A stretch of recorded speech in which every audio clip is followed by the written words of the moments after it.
Hello everyone, কেমন আছো সবাই? আশা করি অনেক ভালো আছো আর আমিও ভালো আছি। আজকে হঠাৎ বিকেল না হতেই মা বলে উঠলো তাড়াতাড়ি রেডি হয়ে নে, তোর নিনি বাড়ি থেকে ঘুরে আস। আর সকালের দিকেই মা আমাকে একবার বলেছিল, তার জন্য তাড়াতাড়ি করে আব্বুকে কল করে দিয়ে আর আব্বু কাছ থেকে তাড়াতাড়ি বাড়ি চলে আসে।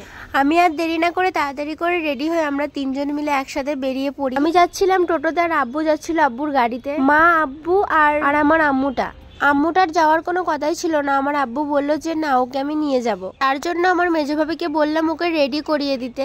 আমি টোটো করে আগেই পৌঁছে গিয়েছিলাম। আর দেখো গাইস, গাছার বাজারে কতটা ভিড়। আজকে যেহেতু হাট বার ছিল তার জন্য এত ভিড় ছিল। আমার আম্মুটা বললো যে আমি দিদির কাছে যাব না, আমি তোমার কাছে বসবো। তার জন্য আমি ওকে আমার কাছে নিয়ে নিলাম।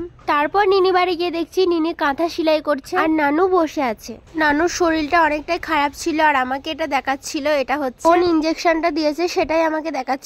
আমরা হঠাৎ বাড়িতে এসেছি বলে নিনি, নানু, মামা, মামি সবাই আনন্দই আছে, সবাই খুশিতে আছে আর আমাকে বলছে থাকতে।